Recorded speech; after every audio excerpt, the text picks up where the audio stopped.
Buenas noches, hoy Comisaría de Familia está al aire y traemos un tema buenísimo para toda la familia, para aprender y también encontrarnos ahí unos con otros y poder compartir alrededor de nuestra familia. Haciendo énfasis en una campaña que venimos trabajando durante el mes de marzo sobre las violencias intrafamiliares, que la violencia no empiece en casa, que mi familia sea ese lugar donde yo, mis hijos, mi pareja, las personas conmigo se sienten seguros y no usamos la violencia como esa forma para resolver conflictos. Estamos acá esta noche, nos vamos a presentar. Buenas noches a todos, hoy estoy muy contenta de estar aquí. Hace días que no venía a hacer programas por acá, por este medio, entonces estoy muy feliz de estar hoy acá. Mi nombre es Erika, yo soy psicóloga y acompaño los procesos en Comisaría de Familia. Y bueno, hoy vamos a hablar un poquito de este tema que siempre es importante hablarlo, ¿cierto? De cada año, todos los años, pero no solamente cada año, en todo momento hay que hablar de este tema de la familia, de la violencia intrafamiliar y bueno, eso es lo que traemos el día de hoy. Hoy vamos a hablar principalmente del tema de la violencia intrafamiliar y también queremos compartirles y hablar un poquito acerca del tema de la campaña que estamos desarrollando en este marzo, que se llama Que la violencia no empiece en casa. Así es. Bueno, me presento también, mi nombre es Paola Zapata, soy trabajadora social y estamos entonces encabezando desde la Comisaría de Familia con una cantidad de instituciones. Por acá tenemos los logos de esas personas que también se están vinculando a esta campaña, porque queremos que sea un asunto que realmente llegue, que el mensaje sea coherente, que sea claro y preciso en las familias y que sea pues como de disponibilidad de todos los miembros de la familia, ¿cierto? Desde el niño, desde los abuelitos, desde las mamás, los papás en general, para que podamos entonces seguir construyendo familias donde todos y todas podemos estar tranquilos y vivir, educarnos, convivir, ser felices, porque también la familia es ese espacio de encuentro, de felicidad, de primeros amores, quereres, también el espacio del conflicto, porque también nos pone de cara a crisis del mismo crecimiento de las personas, ¿cierto? Una crisis al nacer los niñitos, cuando el niño está aprendiendo a desarrollarse, la crisis en la adolescencia, en fin, y como personas pues todos tenemos esa forma de vivir y la familia es ese lugar donde se tramitan todas esas tensiones y esas crisis. Y de hecho, a ver, nosotros por ejemplo el año pasado, no sé Pau, si tú recuerdas cómo se llamaba la campaña que el año pasado hizo la Comisaría de Familia. Sí, ¿Tú lo recuerdas? Sí. A ver. Bueno, la recuerdo, yo aún no trabajaba en la Comisaría de Familia, pero me parece un nombre muy lindo también y es porque es mi familia, mi lugar seguro. Eso, muy bien, sí se acordó. Gané. Pasó la prueba. Por eso fue que empecé a trabajar en comisaría. Sí, exacto. Mi familia, mi lugar seguro. Esa es la campaña que realizamos el año pasado y este año también proyectamos un poco como de eso, ¿cierto? Pero el año pasado esta campaña la hicimos con ese nombre, proyectando el tema de que la familia era ese refugio en el que siempre encontrábamos seguridad, amor, confianza, y de hecho iba muy ligada a lo que habíamos trabajado, porque el año pasado lo habíamos hecho en mayo y lo habíamos trabajado crianza amorosa en abril, entonces trabajamos sobre esto. Sintonía. Y estos temas son súper importantes hablarlos constantemente, es decir, constantemente yo reviso el tema, yo leo sobre esto, yo escucho sobre esto, me capacito, porque uno en la vida tiene que volver a aprender y reaprender todos estos temas. Recordar y reflexionar, y porque digamos que cuando podemos hacer práctico el tema de la no violencia, ¿cierto? Dentro de la familia, desde tener pautas de crianza más amorosas o tratos entre los miembros de la familia, desde el respeto, el amor, la empatía. Entonces también estamos hablando que vamos a tener ciudadanos más armoniosos, digámoslo así. Vamos a estar preveniendo también las violencias en los entornos escolares, ¿sí? Entonces por eso es que la familia sigue siendo y será ese lugar tan importante donde cosas como las violencias hay que frenarlas, ¿cierto? Bueno, pero entonces entremos en materia y nos vamos a estar aquí compartiendo algunas preguntas que vamos a ir contestando entre ambas, no sé, Eri. Sí. Sí. ¿Qué te parece si empezamos a hablar un poquito de las etapas de la vida y de cómo la familia cambia en función de esas etapas de la vida? Pero antes de eso, hablemos de qué es familia, ¿cierto? Pau es una tesa en esto y todos nosotros como psicosociales hemos hablado y hemos trabajado y estudiamos mucho sobre esto. Y me gustaría mucho que Pau nos haga como ese recorrido, o sea, ¿qué es una familia y qué tipos de familia hay? O sea, se saben que no solamente existe la familia convencional o nuclear, sino ¿qué más hay? O sea, ¿qué otros espacios hay y donde vivimos como familia? Sí, eso lo conocemos como las tipologías, pero bueno, la familia, lo básico, y creo que es un término que hemos usado desde hace muchos años, que es el núcleo de la sociedad, la base, ¿cierto? Pero eso nos pone de cara también a que es el primer lugar del vínculo social, ¿cierto? Es el lugar donde yo empiezo a vincularme con el otro. ¿Qué diferencia es, por ejemplo, si tú y yo no vamos a vivir en una misma casa, pero tú tienes tu parte allí, yo tengo la mía acá, yo te pago arriendo y una cosa así? Entonces, como dicen hoy, es mi rooming, una cosa así, pero no somos, no hay vínculo importante. No hay vínculo afectivo, no hay vínculo de sangre. No hay un cuidado hacia el otro, por ejemplo, no me importa tanto el otro, si llega o no llega, si come o no come. Ajá. Entonces mira que la familia hace que los seres humanos, digamos, es donde nos relacionamos como un vínculo, ¿cierto? Hay un vínculo directo. Y las familias hoy las entendemos desde muchas perspectivas. Por ejemplo, entonces no tenemos, como tú dices, la familia nuclear, que es la compuesta por el papá, la mamá y los niños, sino, por ejemplo, que hoy se reconocen como funcionales, como normales, otros tipos de familia. Lo malo dentro de estas familias es que los conflictos no se solucionen de manera adecuada. Tenemos las familias extensas, que son aquellas donde entonces está el abuelo, la abuela, un tío, está la mamá y están los hijos. Vemos ahí como varias generaciones. Están los niños, están los padres de los niños, pero también hay otros familiares de esos niños, llámese tíos, llámese abuelitos, llámese primos. Ahí encontramos una familia extensa. Que en Granada, por ejemplo, hay una gran cantidad de familias que tienen esas condiciones, ¿cierto? Pau, ¿tú crees porque hablando de la familia extensa, en la familia extensa se evidencia mucho el tema de la violencia intrafamiliar? Y creo que pasa mucho a raíz como de que en algunas ocasiones la familia, una de las razones principales por las cuales las familias extensas se unen de esa forma es por en ocasiones por un tema económico, por un ¿cierto? tema económico. Es muy común y ese tema económico está directamente relacionado con si yo estoy con una familia en un hogar porque no alcanzamos a pagar una casa aparte, en algunas ocasiones la casa como tal no está adecuada para esa cantidad de personas. Entonces hay algo que se llama hacinamiento, ¿cierto? Sí. Entonces muchas veces este tipo de familia no tiene nada malo como tal vivir con tus abuelos, con tus tíos, con tus primos, eso es maravilloso y es hermoso, pero sí en muchas ocasiones debido a las condiciones en las que esto se presenta, sí puede ser como un poco más evidente. Sí, puede generar de pronto más conflictos.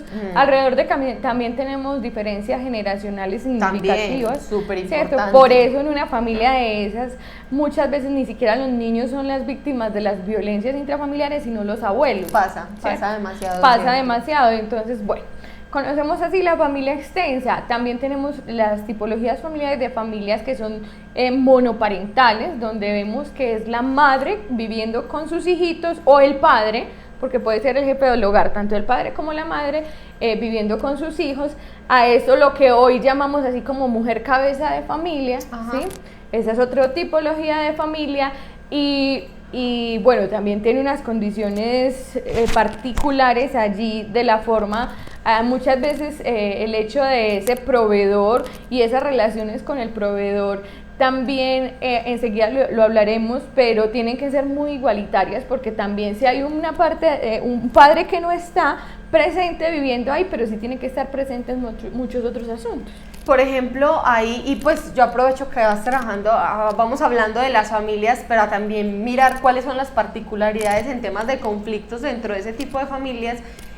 Se presenta mucho el tema, por ejemplo, de, bueno, una madre asume el cuidado, los cuidados personales de sus hijos, obviamente eso es muy cercano para nosotras en temas de comisaría de familias, o puede pasar que lo hace el padre, y en algunas ocasiones lo que tú decías, esa relación entre los padres, así el papá o la mamá no estén dentro del hogar, son como fuente de muchos conflictos. O sea, naturalmente es difícil, ¿no? Pero hay obviamente personas que lo saben manejar más que otras, hay situaciones que son más difíciles que otras porque a veces no solo es el manejo, sino las condiciones en las que esto se da.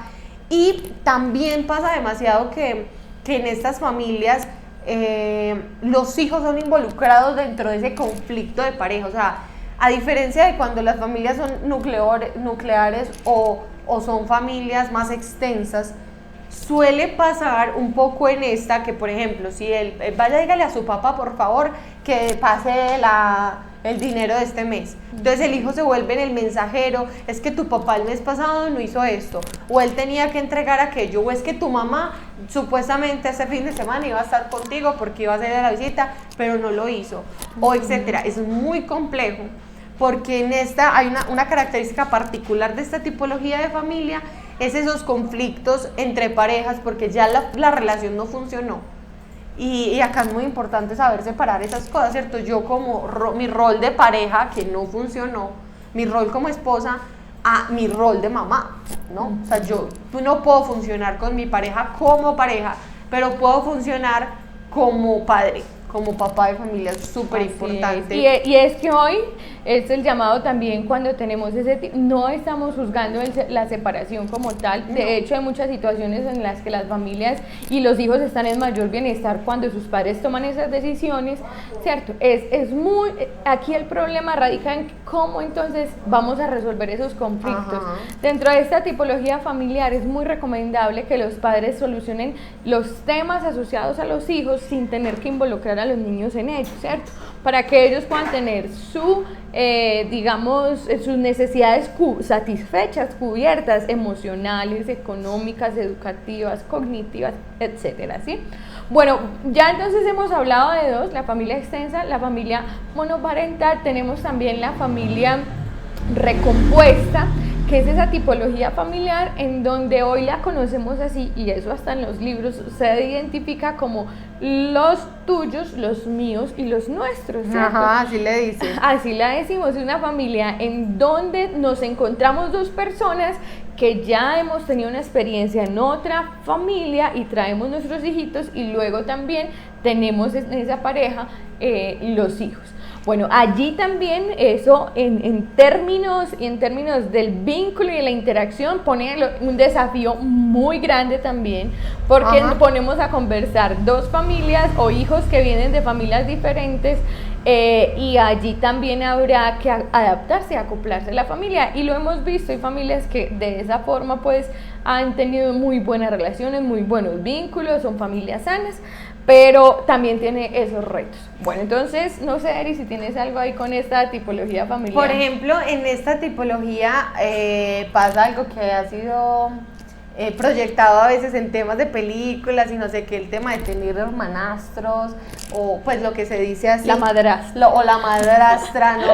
Y es muy complejo porque además de, digamos que aquí, esa rama monoparental de la mamá y sus hijos, está con otra familia monoparental, y se unen estas dos familias para formar la familia. Dos crianzas diferentes. Sí, total. Una de las cosas fundamentales es, claro, por ejemplo, yo a mis hijos les tengo con un tipo de crianza, y los hijos de mi pareja tienen otro tipo de crianza, otras costumbres, otra forma de ver la vida inclusive, porque es que a veces ni siquiera es entre países, sino que entre familias mismas hay una forma diferente de ver la vida. Es impresionante esa diversidad, y pasa mucho que hay muchos conflictos a veces entre familia, pues finalmente son familia, el hecho de que estén juntos dentro del mismo hogar ya los hace familia, aunque no se llamen hermanos de sangre, siguen siendo como un tipo de hermanos,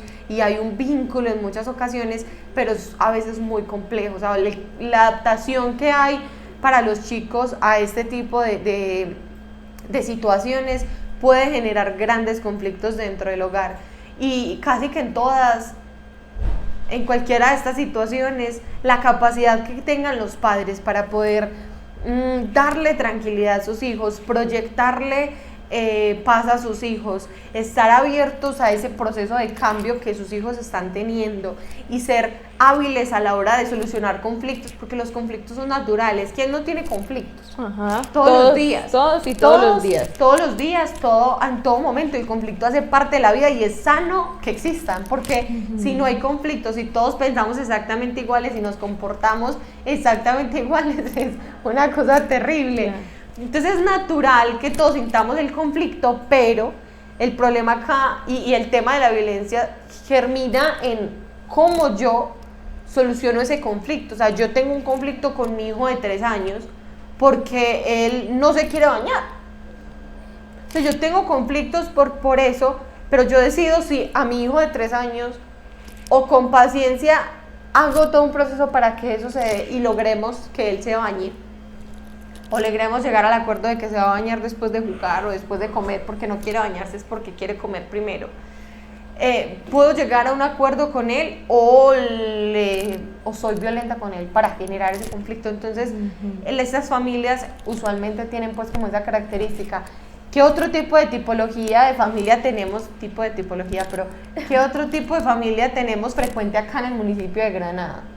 Bueno, tenemos la familia nuclear, entendida como el papá, la mamá y los hijos, ¿cierto? Creo que ahí están pues las tipologías familiares generales. Este tipo de familia igual también tiene los mismos retos de las demás familias, porque ese vínculo primero de esposo y esposa, aprender a compartir y acompañarse en ese momento de la vida ya también, y eso también está ya muy teorizado, todas esas crisis asociadas al establecimiento de la pareja, al nacimiento de los hijos, ¿cierto? Pero digamos que quisiéramos profundizar un poquito ahora en que, si bien, como lo dice Erika, todos los días vamos a tener conflictos en la familia, eso es natural. Lo malo no es entonces el tipo de familia que tengamos, aunque cada forma de conformación va a tener como unas tendencias a causa de cómo está conformada. Entonces lo malo no es el tipo de familia, lo malo no es que hayan conflictos, porque los van a ver y todos estamos siempre asumidos, siempre van a estar. Lo malo es cuando no asumimos una manera correcta de resolver esos conflictos y esos problemas. Cuando yo a toda hora mantengo el genio tremendo, y a mí, porque me dejó caer un plato, así sea plástico, que regó el chocolate el niño, a mí se me haga un mundo de eso y mis emociones estén tan exageradamente que yo inmediatamente tenga una reacción de sacar lo que primero tenga a la mano, como el dicho por ahí, y darle pues al muchacho con lo que haya, ¿cierto?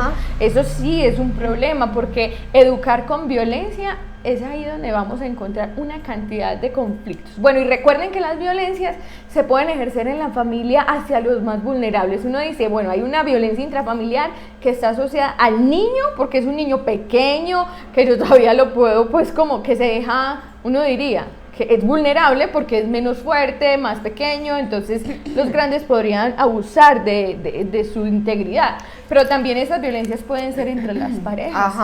O esas violencias, o entre hermanos. O de hijos a padres. De hijos a padres, y hoy también eso, la ley ya está protegiendo al papá, a los padres, y cuando son adultos mayores aún más. Y hacia los adultos mayores. Es que, a ver, para que se entienda, la violencia intrafamiliar es todo ese abuso de poder, cuando hay un abuso de poder dirigido hacia cualquier miembro de la familia, para humillarlo, para ultrajarlo, para someterlo, en el que nosotros ejercemos un daño en la otra persona. A ver, todos los papás tienen poder, ¿sí o no? O sea, es natural, ese tema del poder, de es la natural, autoridad, digamos, y la autoridad. Así. Y es natural y es bueno, yo no puedo decir que el poder sea malo. Nosotros usamos el poder para el bienestar del otro, pues o sea, yo tengo un poder al ser la mamá y yo mando a mi hijo, le digo que tiene que hacer esto, que se tiene que bañar, y por eso el poder conlleva responsabilidades, por eso los papás tienen responsabilidades con los hijos. En medida de que tienen ese poder, también tienen esas responsabilidades con sus hijos. ¿Cuál es el punto acá?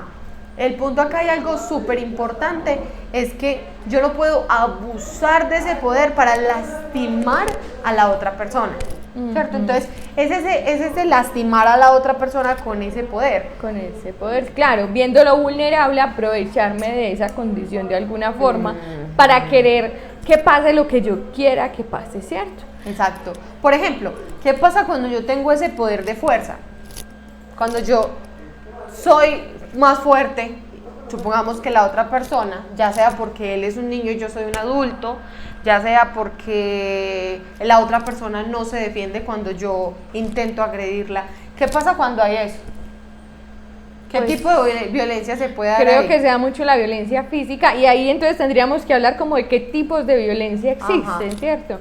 Y creo que es el espacio también para que profundicemos un poquito sobre ello. Entonces, Súper Eri, bien. ampliemos un poco los tipos de violencia porque hay unos que son muy, o sea, hay unos que son muy directos, ¿cierto? Muy claros pero para todos. hay otros tipos de violencia que son un poquito más indirectos, pero igual de perjudiciales y que tenemos que evitar a toda costa en las familias.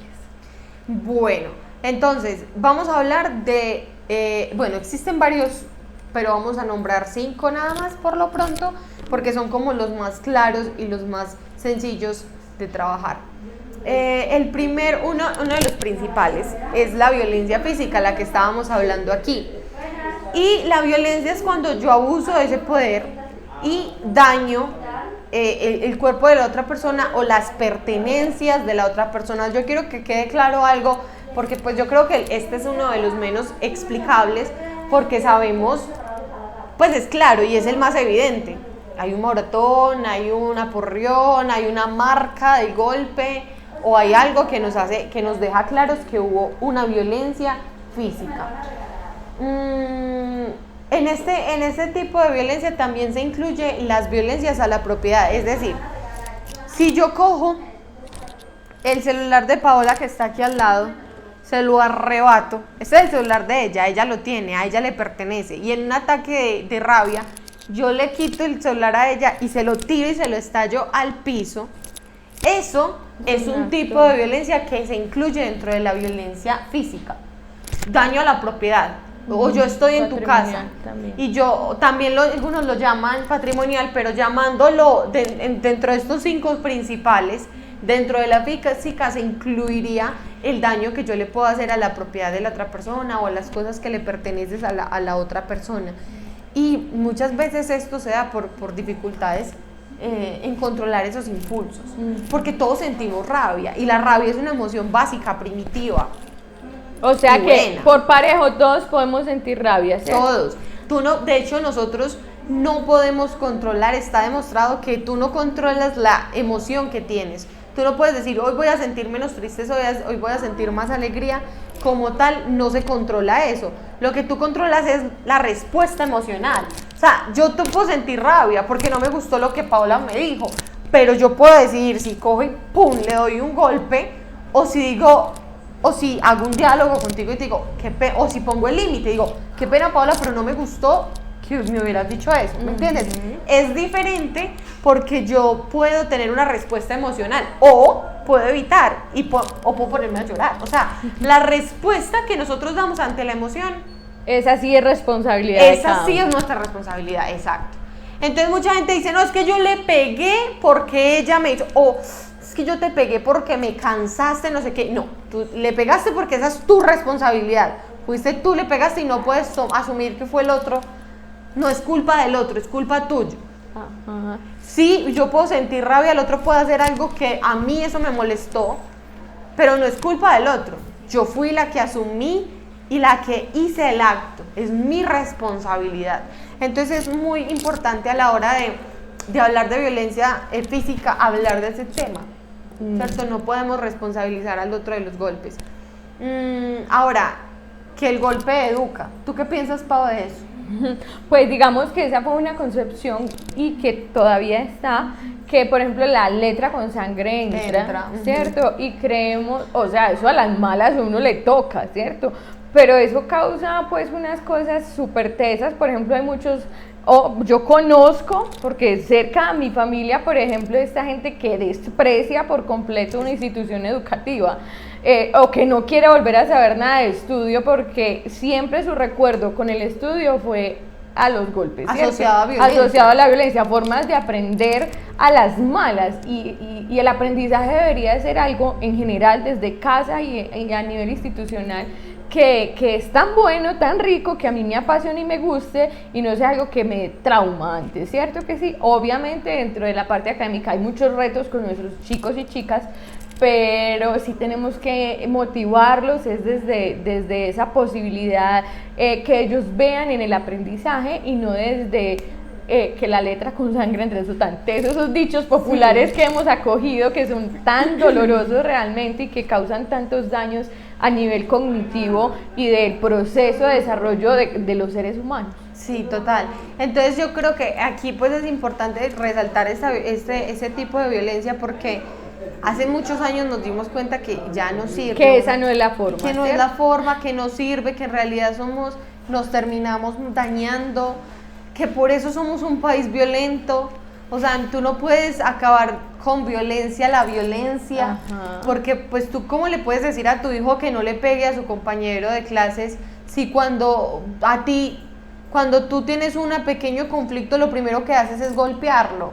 Pues, ¿qué le estás enseñando a tu hijo? Que esa es la forma de resolver conflictos. O sea, que cuando las cosas supuestamente se están saliendo de control, porque es a veces el adulto el que no puede sentir ese control en ese momento, la solución es ejercer un poder más grande y simplemente golpear. Pues sí, claro que va a servir en ese momento, instantáneamente el chico va a quedar paralizado, pero ¿qué habilidades le estás enseñando? Pues a ti, ¿tú estás educando a tu hijo o simplemente lo estás sometiendo?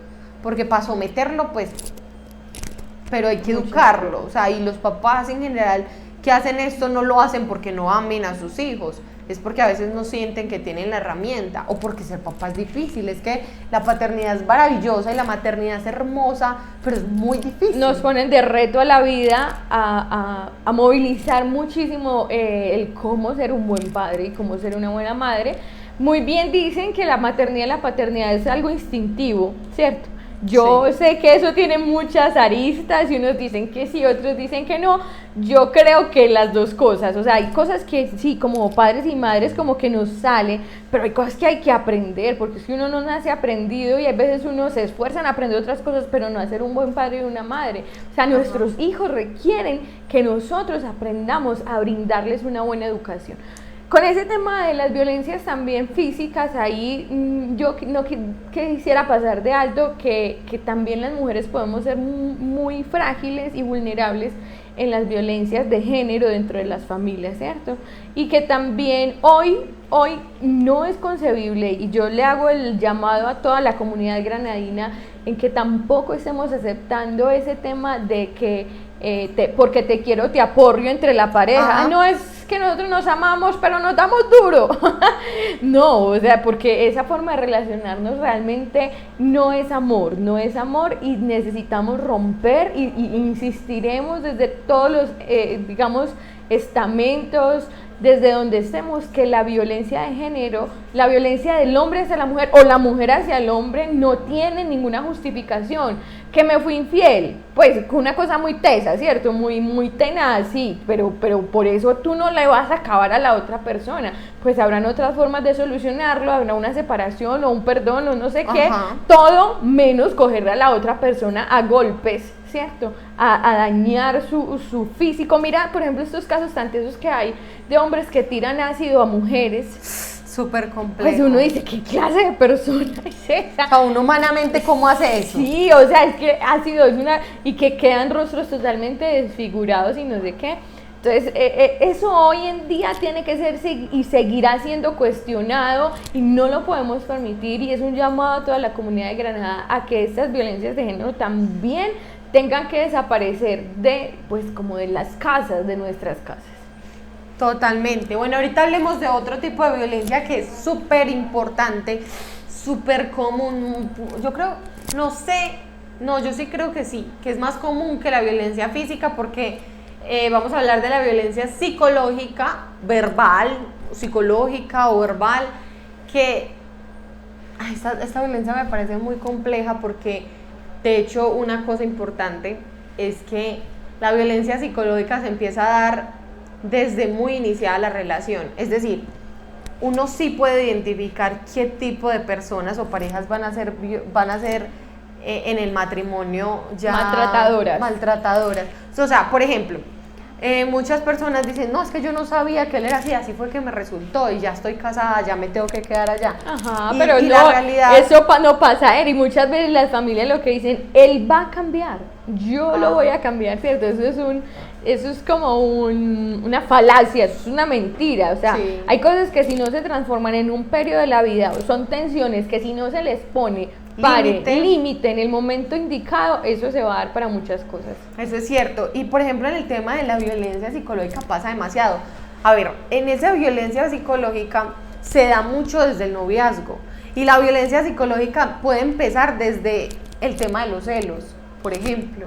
O sea, si tu pareja te cela constantemente, si cuando hace un reclamo, lo cual es natural dentro de las relaciones amorosas, pero si cuando hace un reclamo se comporta de forma agresiva, si suele, si ante una razón injustificada va y se pone a pelear o a discutir con otras personas o a echarse a golpes, es muy complejo. Si tu pareja te manipula desde el noviazgo, si te manipula para que no vayas con tus amigos, para que no hables con esta persona, te prohíbe amistades, esas son relaciones que pueden funcionar, pueden seguir en el tiempo, pero que a largo plazo lo más probable es que sean objeto de violencia física, ¿ve? Y que la violencia psicológica primero aumente hasta que llegue un punto de que exista la violencia física. Y el problema es que cuando la violencia física aumenta, ¿en qué termina? En feminicidio, en muchas ocasiones, ¿cierto? En la muerte. Desafortunadamente, la cosa más triste que hay en el mundo es eso, como dos personas que se amaron en algún momento pueden acabar con la vida del otro. O sea, es algo que uno no logra comprender, de verdad que a uno todos los días se pregunta cómo puede pasar eso, o sea, y entonces ahí salió ese otro dicho popular que entre el amor y el odio hay un paso. Dios santo, entre el amor y el odio hay un solo paso, por el amor del cielo. Es muy complejo, pero, o sea, uno puede ver que desde ciertos puntos de vista aparentemente es real, es realidad, pero sí, la realidad es que no es amor, ni es odio, si da ese paso, ¿me entiendes? O sea, es decir, la realidad es que sí aparentemente, pero si alguien pasa del amor al odio, o no te ama o no te odia, pues eso es clarísimo. O eso es para otro programa, ¿sí o no? Sí, eso es para otro programa. Los pasos entre el amor y el odio. Los consejos del amor. Pero bueno, en ese tema psicológico es muy, muy tenaz porque la violencia psicológica casi siempre deja unas marcas muy fuertes como en la cognición de las personas, en la forma de percibirse, de autopercibirse. Sí. Por ejemplo, cuando tenemos niños que constantemente les estamos diciendo, tú eres un bruto, tú eres un desobediente, culicagado, etcétera, etcétera, a toda hora, pues entonces eso va ahí, pues eso realmente es complejo porque tenemos niños que adaptan eso para decir, entonces yo soy un bruto, profe, yo soy un bruto. ¿Y qué hacen los brutos? Los brutos no estudian. O sea, si a mí en mi casa me dicen que yo soy una mala persona, pues yo sigo siendo eso, porque es lo que ya, ¿para qué me voy a poner yo a pelear en contra de lo que mis papás dicen? Pero bueno, por ejemplo, Pau, yo no quiero dejar en el aire ese tema porque no solamente se habla, es un tema de relaciones, el tema del odio, amor, es importante porque ahí es donde tú crees que es natural. O sea, tú permites el odio, cuando tú amas mucho a una persona, tú permites esos actos que aparentemente son odio, o esos actos de odio porque creen que hay un paso natural hacia el amor. Ya. Y eso no pasa, ¿me entienden? Lo que yo quiero dar a entender en sobre eso, y por eso lo retomo porque no lo quiero dejar en el aire, es que no va a pasar. No va a pasar. Y a veces el odio es como que, cuando se caen mal, eso es algo muy infantil, pues de hecho, muy infantil, pero no es como que nosotros realmente podamos hacer ese tránsito. No es normal que una persona que nos ama demuestre odio hacia nosotros. Lo que pasa es que lo hemos normalizado porque a veces incluso somos los que más amamos a nuestros hijos, pero les golpeamos, pues algo que tampoco debería ser entendido. O sea, no existiría una razón del por qué si la persona que más me ama me golpea. Y si yo tengo que aceptar eso de mis papás, lo tendré que aceptar de mi pareja. Mis papás lo hacían, pues por ejemplo, ay, no es que si mis papás lo hacían y ellos me golpean, entonces yo tengo que aceptarlo de mi pareja. No, ¿cierto? ¿Qué tipo de hijos también queremos construir? O son hijos que luego van y les golpean a sus parejas.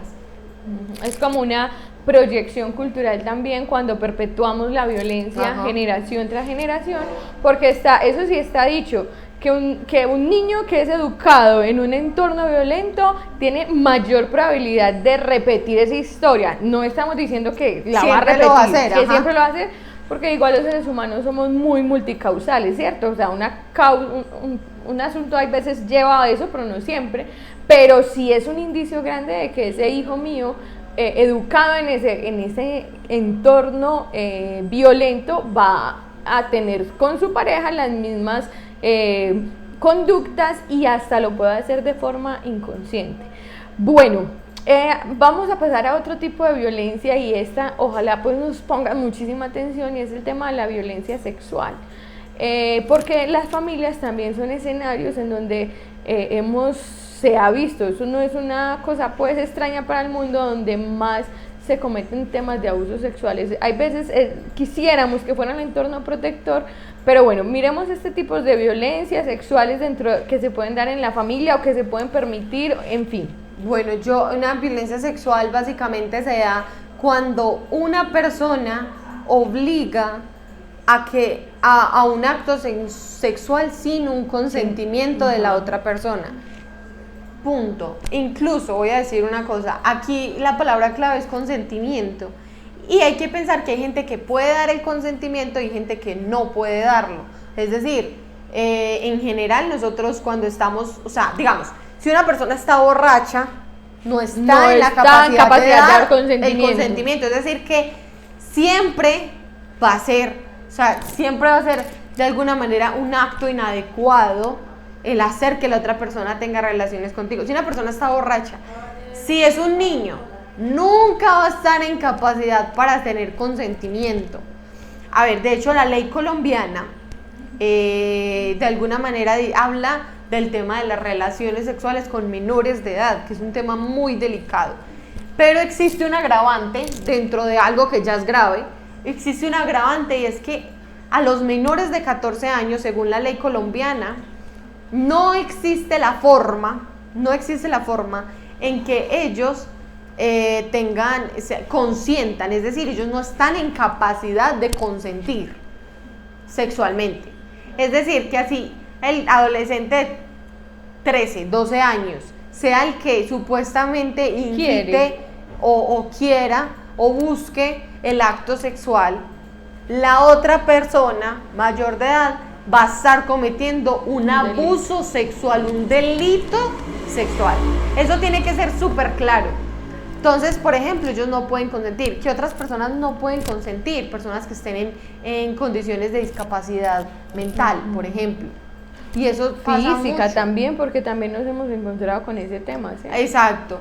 Y son incapaces de consentir. O, por ejemplo, también bueno, hay muchas condiciones. Y quiero aclarar algo. El hecho de que yo tenga una pareja, eso no va a hacer que mi pareja tiene que tener relaciones sexuales conmigo cuando yo desee. O sea, tiene que ser algo consentido también. Por eso, entre esposos también puede haber abuso sexual, hay una violencia sexual. ¿Por qué? Porque es que el esposo no puede obligar a la esposa, como es que usted es mi esposo, usted le toca y de malas. O es que usted es mi esposa y si usted no lo hace, yo no traigo el mercado esta semana. Eso es violencia sexual y es denunciable, ¿cierto? Sí. Entonces es muy importante decir eso. Ahí entonces nos queda un panorama muy amplio, que por eso es que, miren, cuando la ley colombiana dice así, es un delito tener cualquier acto sexual con menor de 14 años, ¿cierto? Entonces, para que eso nos quede muy claro, porque hay veces normalizamos mucho, no, la niña de 12 años ya se fue a vivir con él, ya tiene su novio, pues déjeme decirle que ese novio está incurriendo en un delito y todo eso va a acarrear en un tema de fiscalía y no sé qué. Pero bueno, ahí estamos conociendo, aprendiendo sobre todo este tema. Otro tipo de violencia que quisiéramos retomar en este programa es la negligencia, ¿cierto? La negligencia, la negligencia como una forma de violencia también, y la negligencia se entiende como esas cosas que yo debo como padre hacer por mi hijo o por esa persona que tengo a mi cargo y yo no las hago, ¿sí? Estamos poniendo ejemplos, mi hijo hay que vacunarlo y yo digo, ay pobrecita, mi niña, mi niño, ¿cómo le duelen las vacunitas? No, yo no le voy a poner eso. Pues estás incurriendo en un tipo de negligencia, porque le estás vulnerando al niño o a la niña el derecho a la salud. Otro ejemplo de violencia, tipo negligencia. Tipo negligencia. Bueno, cuando los papás dicen, no, es que él no quiere estudiar y yo no lo llevo a estudiar. Sí, un niño de 5 o 7 años yo no quiero estudiar. Bueno, entonces no estudie. Ajá, ahí está. Es negligencia, pues es lo que decíamos, por eso hablamos del poder. O sea, un padre puede tener una autoridad sobre su hijo y eso es bueno, sano. Y por eso cuando uno dice, no los golpee, no dice, no los eduque. No, claro que hay que hacerlo, claro que hay que educar, porque si no sería negligencia, es otro tipo de violencia, pero no podemos hacerlo por medio del golpe o del maltrato, ese es el mensaje, pero educar es fundamental. Porque ahí vendría como, no, es que el Estado hoy ya no me deja educar a mis hijos, que no sé qué, entonces yo ya no sé qué hacer con ese muchachito, pero entonces estamos diciendo que nuestra capacidad para guiar y direccionar a una persona es imposible si no es a través de los golpes. Solo se reduce al golpe, al castigo. Bueno, y no estoy hablando en general del castigo, porque yo sé que esa es una forma de una estrategia cuando se quitan cosas que a los chicos les gustan, cuando se prohíben ciertos horarios, pues son asuntos de estrategias, pero el castigo a través del golpe, del amarre, del quemar, del tirar agua, de ese asunto que vulnera directamente el cuerpo del menor, así no podemos educar, ¿cierto? Y por último, entonces hablemos de la violencia económica. Se da mucho más entre parejas, ¿cierto?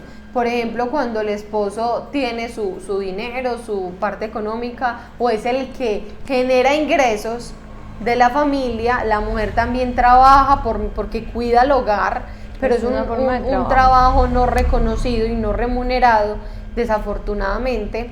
Y entonces el hombre, como él es el que genera los ingresos en el hogar, decide, no, yo no te voy a dar la plata para tus toallas íntimas, por ejemplo, o para tus cosas personales, o me bebo la plata, pues, y yo no, y usted verá cómo lo hace. Violencia económica es también cuando un papá o una mamá no responde económicamente por su hijo, porque la otra pareja están separados. Eso también es violencia económica hacia los hijos y es violencia económica hacia la pareja cuando tú buscas controlar por medio de eso. Entonces, este es un recorrido que hemos hecho en este programa. Por los tipos de violencia que se puedan dar en la familia. En ese económico me parece muy teso, por ejemplo, si yo soy padre, si yo soy madre, yo sé que yo tengo que responder por mi hijo económicamente. Y de hecho es uno de los retos que constantemente creo que tienen las instituciones como la comisaría de familia o los juzgados, que es cuando les toca ejercer, digamos, ciertas presiones a los padres para que sean padres, ¿cierto? Porque para que cumplan, con su paternidad. Yo le doy la plata, yo solo le doy la plata si ella no se consigue otra pareja, se pone con otro man y yo, no, es que no es para ella, es para tu hijo. Y no le toca, y no solamente no es para ella, es que es tu responsabilidad como papá. Eso no tiene nada que ver si ella tiene otra pareja, si no tiene, es la responsabilidad de papá o de mamá, lo mismo. Sí, no, también. Es que yo no le voy a dar la plata a mi hijo porque es el hombre nada más. No, señora. Si él asume los cuidados personales, también tiene que responder económicamente, si no sería violencia económica en este caso. Entonces es más o menos el recorrido que hacemos el día de hoy. Yo creo que en este momentico que nos queda es un reto y quisiéramos hablar de unos punticos claves para poder entonces desde las familias tener espacios seguros, que mi familia realmente sea ese lugar donde no aprendo la violencia, sino que aprendo habilidades concretas, ¿cierto? Para poder resolver mis conflictos también, que no sea desde la violencia. Entonces ahí hay unas particularidades y las vamos a conversar aquí también. Entonces, ¿qué podemos hacer para que en nuestra familia no haya violencia? ¿Cómo educo yo? Lo vamos a hacer también aquí rápidamente, decir algunos punticos importantes para la crianza. Vamos a tener la oportunidad de hablar de esto en abril también, que le vamos a dar mucha fuerza, pero mencionemos unos puntos. Exacto, la crianza amorosa. Cómo se cría, cómo se hace la crianza respetuosa y amorosa, pero porque estos son temas de los que hay que hablar siempre, sí.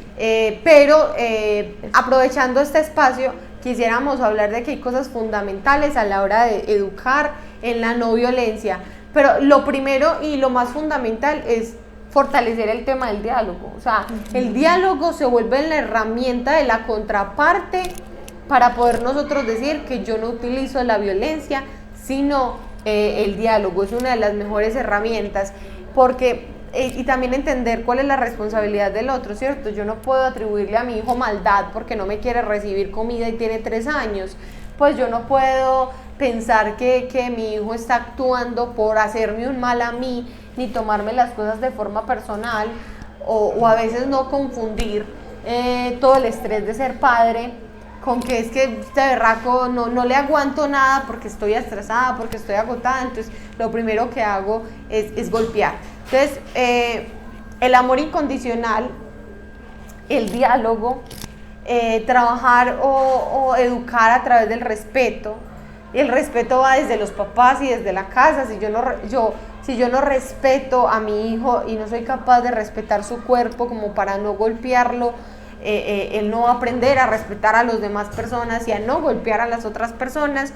Y también es supremamente importante educar desde la incondicionalidad del amor. O sea, el amor es incondicional y no solamente te amo cuando sacas buenas notas, no solo te amo porque si no sería manipulación, ¿cierto? Dejar que el otro sea también. Sí, ahí Erika, en ese tema del respeto, hay una cosa que hemos trabajado en las escuelas de padre y es también como el tema de los límites, ¿cierto? Que cuando yo educo bajo el límite es, hijo, esto sí, esto no, es tan importantísimo. Yo quisiera que nos ampliaras un poquito más esto, porque también hace parte hasta la educación sexual de los niños y de las niñas, cuando un niño sabe hasta dónde llegan mis posibilidades, pero empiezan las del otro sobre mí también, ¿cierto? Ajá. El tema de los límites es fundamental en muchísimos aspectos, porque como tú lo decías, por ejemplo, cuando uno hace prevención de la violencia sexual entre niños o infantil, uno siempre enseña a que los niños aprendan a conocer sus límites, cuál es el límite de mi cuerpo o cuál es mi límite con el otro. Pero eso es un proceso muy complejo porque tiene que ser desde casa. O sea, si tú le dices a un niño, tú no puedes lastimar al otro, y tú puedes enojarte, puedes sentir rabia, puedes sentir molestia, pero tú no puedes herirla a la otra persona. Yo como papá tengo que cumplirlo también, ¿cierto? Entonces el límite va desde cómo yo entiendo hasta qué punto yo puedo expresar mis emociones. O sea, yo puedo tener rabia y un niño puede llorar, un niño puede sentir ira, un niño puede sentir lo que siente en ese momento, pero yo no agredo a la otra persona, y los papás tienen que entender ese límite para ellos. Porque tú puedes sentir rabia, porque por supuesto estás estresado, o porque tu hijo hizo algo que no te gustó, o porque regó algo, porque lo que sea, pero tú sabes que el límite va en ese. Mi límite es el lastimar a la otra persona, yo no lo hago, no voy a herir a la otra persona. Y hay que enseñar el tema de los límites en el hogar. Cuando un niño comprende los límites desde muy pequeño, usualmente son chicos que es un poco más fácil la crianza, digámoslo así, porque nunca es fácil, pero son por lo menos chicos que entienden desde pequeños la norma. O sea, cuando tú enseñas el límites, los estás preparando para la norma, y es supremamente fundamental hacer este tipo de procesos desde la crianza, desde que son pequeños. Por ejemplo, un berrinche es una tormenta emocional que tú no calmas con otra tormenta más grande. O sea, entonces el niño está berrinche y lo que hace la mamá es empezar a gritar más fuerte, regañarlo más. ¿Cómo te va a servir a ti? Por ejemplo, tú en tu tormenta emocional, bien enojada, y yo lo que hago es regañarte más duro, eso no calma a nadie. O sea, un papá tiene que entender que hay que ser calma, hay que validar la emoción de nuestro hijo, es decir, darle a entender que entendemos lo que está sintiendo, no siempre tenemos que darle la razón de lo que hizo, porque no es el punto de alcahuetar, pero sí decir, yo entiendo que estés enojado, vamos a respirar profundo, yo abrazo a mi hijo que está en medio de una pataleta, no es regañarlo más y entender que uno es el adulto. Uno es el adulto acá, uno es el que tiene que tener el control, el que tener la tranquilidad para poder educar. No es que no, la palabra ni siquiera es igualarnos, pero no caer en ese mismo juego de entonces yo también te grito, yo también te violento, yo también te insulto, porque pues nosotros somos los papás, ¿cierto? Y ellos son los que aprenden, nosotros les enseñamos a ellos. Ajá. Y ahí también pues es como ese reto que tenemos de construir normas claras en el hogar, ¿cierto? Como que Ajá. sí, que no. Hay veces también los ejercicios que se han hecho de que esas normas se construyan en conjunto. Yo con esto me imagino, por ejemplo, un partido de fútbol sin normas. Ajá. O sea, que se acoja el balón, que no haya arquero, que no sé qué, no sé. O sea, realmente nuestra civilización por eso ha alcanzado algunos niveles pues como de cultura, no sé qué, porque hemos ido construyendo normas para la convivencia, para poder respetar el límite del otro conmigo y conmigo del otro, ¿cierto? Eso es una realidad que tenemos que seguir trabajando con nuestros hijos. Entonces ahí está, papás, no es no educar, pero que la opción para educar no sea la violencia, porque tenemos múltiples, mire, y hay literatura así de la crianza amorosa, de la crianza positiva, de la crianza con perspectiva de no sé qué, mejor dicho, teoría y cosas sí hay, y más que todo, lo más importante es la motivación de los padres de criar con amor. Totalmente. Entonces, bueno, yo creo que esto es un gran panorama que hablamos del tema de violencia. Ajá. Vamos a tener otros momentos en abril para hablar del tema de crianza amorosa con los padres. De hecho, pues este año en esta campaña hemos tratado de abarcar gran parte de la población. Hemos estado trabajando muy en conjunto con INEJAGO, que está aquí, aquí está el loguito, INEJAGO, que nos ha abierto las puertas. Hemos trabajado con los docentes del área urbana, del área rural, del colegio y de la escuela. Hemos trabajado con los padres de familia de bachillerato y lo vamos a hacer con los de primaria también. Hemos trabajado con los papás de familia de Santa Ana, de la escuela Santa Ana, y vamos a ir a los otros lugares de las veredas donde hace presencia INEJAGO y donde vamos a estar también con las otras instituciones educativas que tienen los centros rurales, para tener la oportunidad de hablar con padres de familia, educar sobre esto, para que conozcan, para escuchar sus perspectivas también, claro, uno aprende mucho de estos procesos. Y estamos trabajando con los chicos, en el colegio estamos haciendo jornadas, vamos a hacer jornada con los chicos del colegio, de la escuela, donde vamos a educar en esa no violencia, o sea, el compromiso tiene que ser con todos. También estamos trabajando con Madres FAMI, con el CDI, o sea, la idea es que esto genere impacto y que el impacto busque que la prevención, ¿no? Tengamos herramientas para no ser violentos y que no empiece nuestra violencia dentro del hogar. La clave está ahí. Si la violencia no empieza en el hogar, se va a reducir la violencia fuera del hogar. Eso es una seguridad y una certeza que tenemos. Y como para cerrar ahí, yo diría que hoy todas las personas vulnerables son sujetos de protección en general.